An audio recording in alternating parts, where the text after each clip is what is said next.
Thank you for the introduction. I'm so excited to be here and to get to tell you all about my research.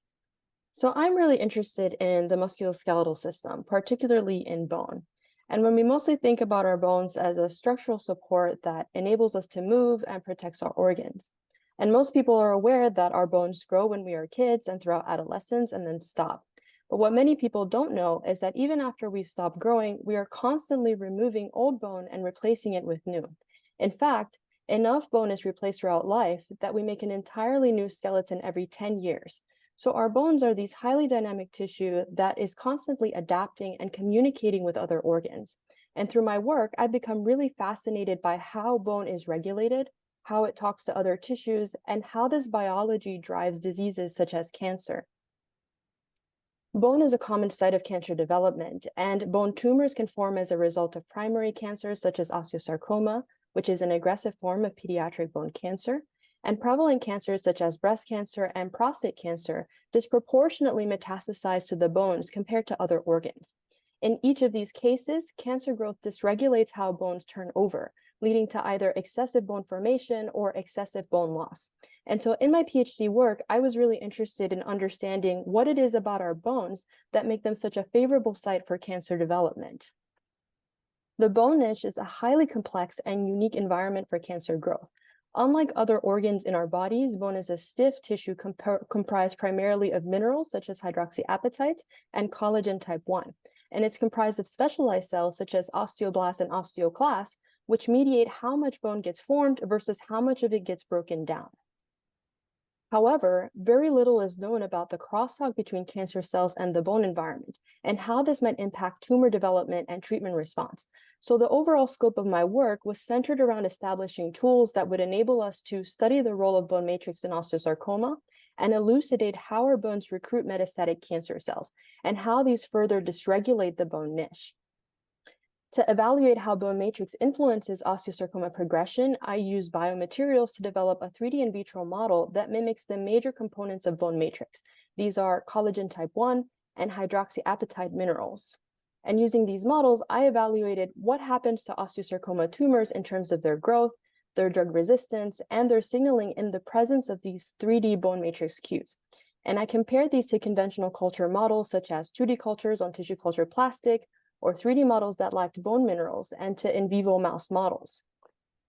When I evaluated the rate of tumor growth in these models, I found that unlike 2D cultures which grow artificially fast, these 3D in vitro models more closely mimic the growth kinetics of in vivo tumors.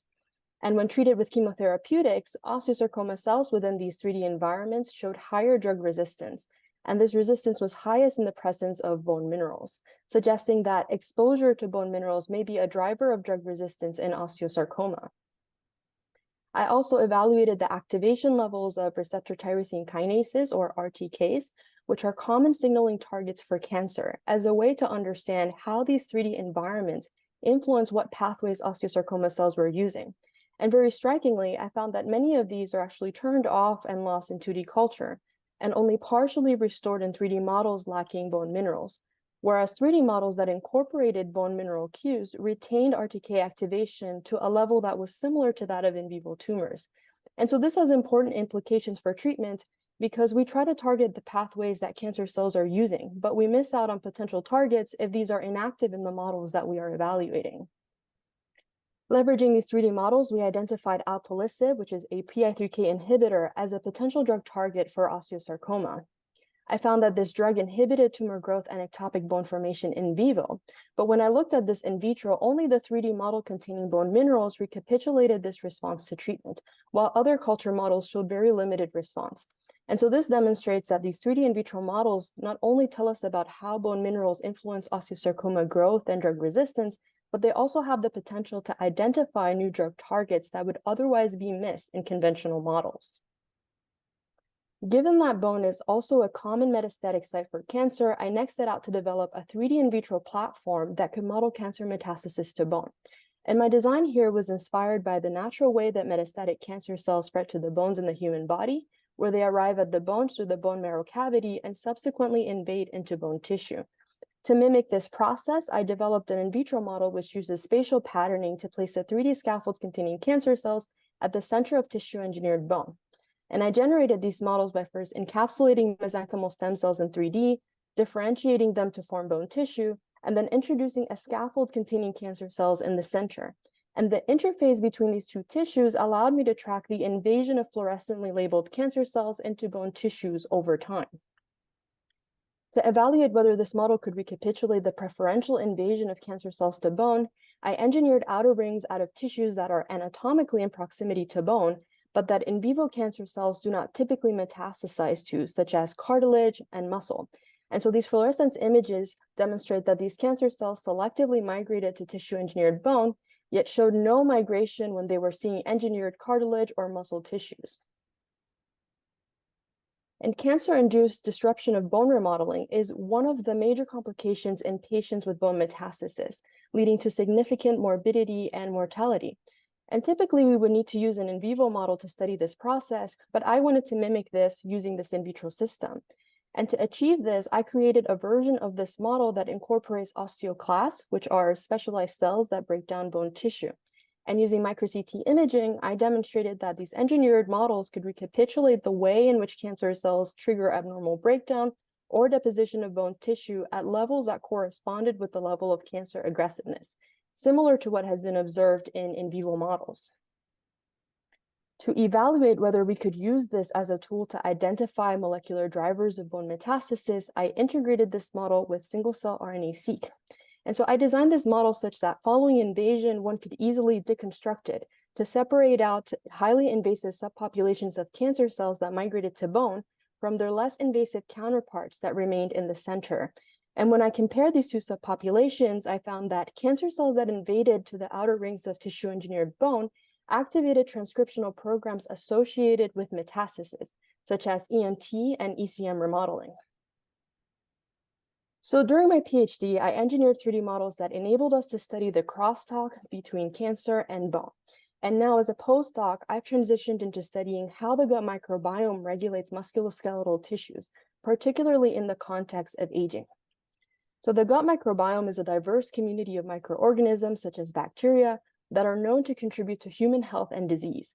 And one key way that the gut microbiome influences host health is through the production of metabolites that are produced in the gut and distributed to distant organs via the systemic circulation. These microbiota-derived metabolites have been implicated in pathologies in other tissues, such as Alzheimer's disease and heart disease, but not much is known about the effect of the microbiome on the musculoskeletal system. And so here we are asking, what happens to our bones and other musculoskeletal tissues when the gut microbiome is disrupted? And to answer this question, we chronically altered the gut microbiome of mice using antibiotics and evaluated the effect on cortical bone transcription using RNA sequencing. And we found that, very interestingly, altering the gut microbiome led to substantial differences in gene expression in male bones, but much less so in female bones, suggesting that the gut microbiome may be regulating bone tissues in a way that is sexually dimorphic. And when we ask, well, what pathways were altered, we find that metabolism, cell cycle, and senescence are influenced by the gut microbiome. And so this seems to suggest that the microbiome may be influencing how bones are aging. To uncover a potential mechanism by which the microbiome may be regulating bone tissues, I used metabolomics to determine the abundance of circulating microbiota-dependent metabolites. And interestingly, found that in many of these, the effect of the alteration to the gut microbiome on metabolite abundance also depended on sex. And so in my ongoing work, I am leveraging these multi-omics data to identify taxa to metabolite to gene relationships that are involved in the regulation of bone health and aging. For my independent research program, I plan to integrate my PhD and postdoc expertise to develop platforms that can interrogate the role of the microbiome in cancer progression within the context of the musculoskeletal system. So single-cell RNA-seq from my in vitro engineered bone metastasis models shows that cancer cells that migrate into bone are also undergoing a sort of metabolic reprogramming compared to their non-invasive counterparts. So could the microbiome influence bone metastasis by facilitating metabolic transitions in cancer cells? And further, if the microbiome regulates signaling in bone tissues, what is the effect of these changes on how bone recruits metastatic cells and how it's dysregulated during metastasis? And if the gut microbiome regulates bone in a sexually dimorphic manner, what are the implications of this for sex-specific or sex-biased cancers such as prostate cancer and breast cancer? So these are some of the questions I plan to answer in my research program by interfacing biomaterials and tissue engineering with bioinformatics and microbiology tools.